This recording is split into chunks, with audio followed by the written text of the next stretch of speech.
हर घर में आज नजर आने लगी है। क्लाइमेट चेंज से हो रहे बदलाव लोग अपने आसपास महसूस करने लगे। पिछले कुछ दशकों में हमने इस दुष्प्रभाव को और तेज देखा है। अप्रत्याशित आपदाओं को झेला है। आज हमारे ग्लेशियर्स पिघल रहे हैं, समुद्रों का जलस्तर बढ़ रहा है, हमारी नदियां सूख रही हैं, मौसम अनिश्चित हो रहे हैं और ये बदलाव लोगों को सोचने पर मजबूर कर रहे हैं कि क्लाइमेट चेंज के मुद्दे को सिर्फ पॉलिसी मेकिंग के लेवल पर ही नहीं छोड़ा जा सकता। लोग खुद महसूस करने लगे हैं कि एक व्यक्ति, एक परिवार और एक समुदाय के तौर पर उन्हें इस धरती के लिए, इस प्लेनेट के लिए कुछ न कुछ जिम्मेवारी उठानी चाहिए, खुद ने भी कुछ करना चाहिए। लोग जानना चाहते हैं कि अपने खुद के प्रयत्न में या परिवार के साथ और अपने समुदाय के साथ मिलकर वो कौन से कदम उठा सकते हैं जिससे धरती की सुरक्षा हो सके, इस पृथ्वी की सुरक्षा हो सके। इन सारे सवालों का जवाब मिशन लाइफ में है। मिशन लाइफ का मंत्र है लाइफस्टाइल फॉर एनवायरनमेंट। पृथ्वी पर रहने वाले प्रत्येक व्यक्ति को व्यक्तिगत प्रयासों की कामना के साथ ही आज ये मिशन लाइफ का ये विजन दुनिया के सामने रख रहा हूं। मिशन लाइफ इस धरती की सुरक्षा के लिए जन जन की शक्तियों को जोड़ता है, उनका बेहतर इस्तेमाल करना सिखाता है। मिशन लाइफ क्लाइमेट चेंज के खिलाफ लड़ाई का लोकतांत्रिक डेमोक्रेटिक एक प्रकार से उसका विस्तार कर रहा है, जिससे हर कोई अपने सामर्थ्य के हिसाब से योगदान दे सकता है। मिशन लाइफ इस बात पर भरोसा करता है कि छोटे छोटे प्रयासों का भी व्यापक प्रभाव हो सकता है। मिशन लाइफ हमें प्रेरित करता है कि हम सब अपनी रोजमर्रा की जिंदगी में ऐसा बहुत कुछ कर सकते हैं जिससे पर्यावरण की सुरक्षा हो। मिशन लाइफ ये मानता है कि अपनी लाइफस्टाइल में बदलाव करके एनवायरनमेंट की रक्षा की जा सकती है। ये आपको दो बहुत दिलचस्प उदाहरण देना चाहता हूं, बड़ी सरल बातें मैं बताना चाहता हूं। आपने देखा होगा कुछ लोगों को एसी का टेम्परेचर 17 डिग्री या 18 डिग्री सेल्सियस पर रखना बहुत पसंद होता है, लेकिन एसी का टेम्परेचर इतना कम करने के बाद यही लोग सोने के समय कंबल या रजाई का सहारा लेते हैं। एसी का हर डिग्री टेम्परेचर कम करना पर्यावरण पर उतना ही नकारात्मक प्रभाव, यानी उसको अगर हम बचा सकते हैं, कोशिश करके कर सकते हैं। यानी हम अपनी लाइफस्टाइल को ठीक करके हम तो पर्यावरण की कितनी बड़ी मदद होगी। लाइफस्टाइल से जहां भी एक और उदाहरण मैं बताना चाहता हूं, हम देखते हैं कि कुछ लोग 5 किलोमीटर प्रति लीटर के एवरेज वाली गाड़ी लेकर के जिम जाते हैं और जिम में ट्रेडमिल पर जमकर अपना पसीना बहाने की कोशिश करते हैं। अरे भाई, अगर ये पसीना आप पैदल चलकर या साइकिल पर जिम जाकर के उठा लेते तो पर्यावरण की रक्षा भी होती और आपके स्वास्थ्य की भी रक्षा होती। साथियों, लाइफस्टाइल से व्यक्तिगत और समाज के छोटे छोटे प्रयासों से कैसे बड़े नतीजे आ सकते हैं, मैं इसका भी उदाहरण देना चाहता हूं। भारत में हमने कुछ साल पहले देशवासियों से ज्यादा एलईडी बल्ब इस्तेमाल करने के लिए आग्रह किया था। मकसद ये था कि लोग को बिजली का बिल कम हो, बिजली का कम खर्च हो और पर्यावरण की भी रक्षा हो। सरकार ने एलईडी बल्ब की एक योजना शुरू की और देश का प्राइवेट सेक्टर भी इसमें भागीदार हो गया। यहां आए अंतर्राष्ट्रीय एक्सपर्ट्स ये जानकर के उनको हैरानी होगी कि कुछ ही समय के भीतर भारत के लोगों ने 160 करोड़ से ज्यादा एलईडी बल्ब अपने यहां में लगा दिए, परिवर्तन कर दिया। और इसका प्रभाव यह है कि 100 मिलियन टन से ज्यादा कार्बन डाइऑक्साइड का उत्पादन हम कम कर पा गए, उसका उत्सर्जन कम कर पाए। और मैं ये आपको नोट करने के लिए जरूर कहूंगा कि ये प्रतिवर्ष हो रहा है, ये सिर्फ एक बार की घटना नहीं, हर वर्ष ये बेनिफिट होने वाला है और उसका लाभ होने वाला है। एलईडी को एलईडी की वजह से अब हर साल इतना उत्सर्जन कम होने लगा है। साथियों, गुजरात महात्मा गांधी की भूमि है, जन्मभूमि है, तो उन विचारकों से एक जो बहुत पर्यावरण संरक्षण और प्रकृति के साथ तालमेल लेकर के जीवन जीने का महत्व समझने गए। उन्होंने ट्रस्टीशिप के अवधारणा की विकसित की थी। मिशन लाइफ इस सबको पर्यावरण के ट्रस्टी बनाता है। ट्रस्टी वो होता है जो संसाधनों का अंधाधुंध इस्तेमाल नहीं होने देता। एक ट्रस्टी एक शोषक के रूप में नहीं बल्कि पोषक के रूप में काम करता है। मिशन लाइफ P3 की अवधारणा को मजबूत करेगा। P3 यानी प्रो प्लेनेट पीपल। आज हम एक ऐसी दुनिया में जी रहे हैं जहां इस बात की चर्चा रहती है कि कौन किस देश या गुट के साथ है और कौन किस देश या गुट के खिलाफ है। लेकिन मिशन लाइफ धरती के लोगों को प्रो प्लेनेट पीपल के तौर पर जोड़ता है, उनको अपने विचार से समाहित करता है, एक कर देता है।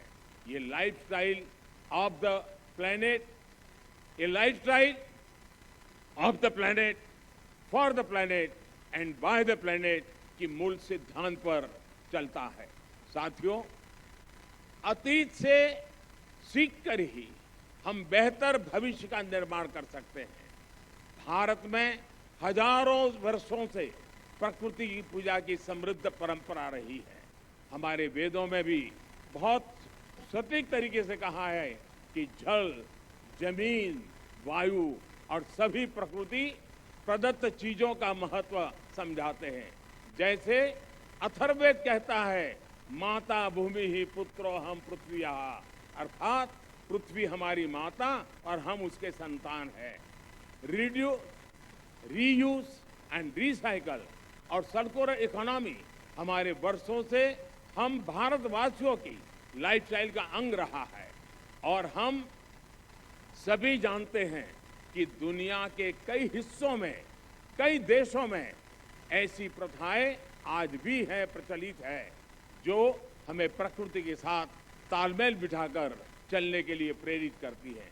मिशन लाइफ प्रकृति के संरक्षण से जुड़ी हर इस लाइफस्टाइल को समाहित करेगा जिसे हमारे पूर्वजों ने अपनाया था और जिसे हम अपने जीवन शैली का हिस्सा बना सकते हैं। साथियों, आज भारत में सालाना प्रति व्यक्ति कार्बन फुटप्रिंट करीब 1.5 टन ही है, जबकि दुनिया का औसत 4 टन प्रति वर्ष का है। फिर भी भारत क्लाइमेट चेंज जैसी वैश्विक समस्या के समाधान के लिए सबसे आगे आकर काम कर रहा है। इसने उज्ज्वला योजना शुरू की ताकि कोयले और लकड़ी से धुएं से मुक्ति मिले। हम वाटर सिक्योरिटी को ध्यान में रखकर भारत में हर जिले में 75 अमृत सरोवर आज बनाने का बहुत बड़ा अभियान चला रहे हैं। हमारे यहाँ वेस्ट से वेल्थ पर अभूतपूर्व बल दिया जा रहा है। आज भारत के पास विश्व में रिन्यूएबल एनर्जी को चौथी सबसे बड़ी क्षमता के रूप में हमने उभार पाए हैं। आज हम विंड एनर्जी में भी चौथे नंबर पे हैं, सोलर एनर्जी में भी 5वें नंबर पे हैं।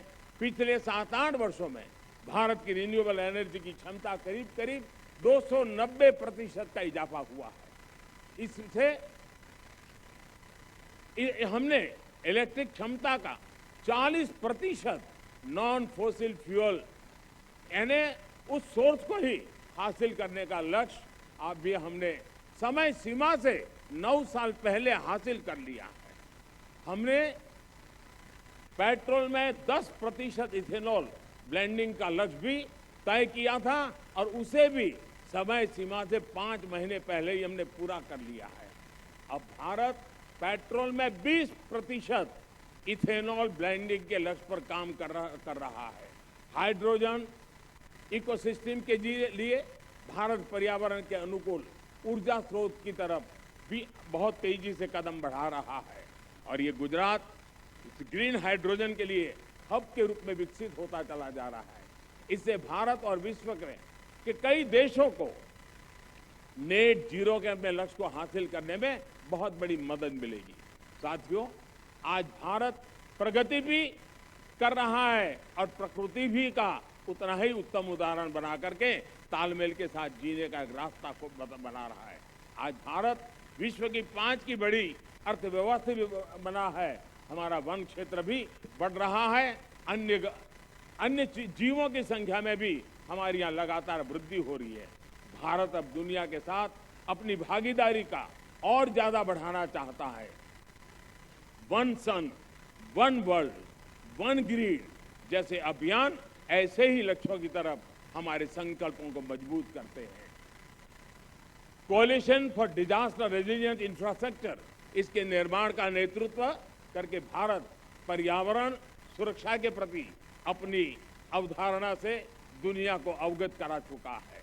मिशन लाइफ इसी कड़ी में एक अगला कदम है। साथियों, सेक्रेटरी जनरल एंटोनियो गुटेरेस मेरी इस बात से सहमत होंगे कि जब भी भारत और संयुक्त राष्ट्र ने मिलकर काम किया है, दुनिया को बेहतर बनाने को नए रास्ते मिले हैं।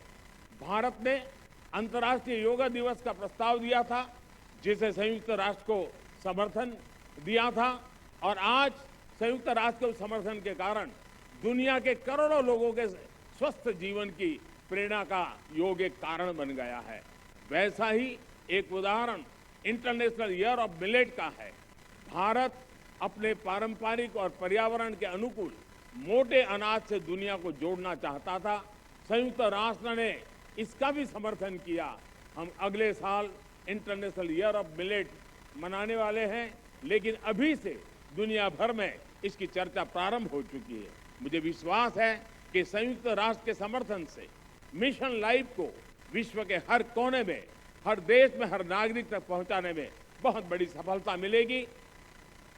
हमें एक मंत्र को याद रखना है, प्रकृति रक्षति रक्षिता, अर्थात जो प्रकृति की रक्षा करते हैं, प्रकृति उनकी रक्षा करती है। मुझे विश्वास है इसी मिशन लाइफ पर चलते हुए एक बेहतर दुनिया का निर्माण कर पाएंगे। आप सभी का एक बार फिर मैं आभार व्यक्त करता हूं और यूएन के इस समर्थन के लिए मैं फिर से एक बार हृदय से धन्यवाद करते हुए मेरी वाणी को विराम देता हूं। धन्यवाद। जयशंकर जी, संयुक्त राष्ट्र के विभिन्न एजेंसियों के प्रतिनिधि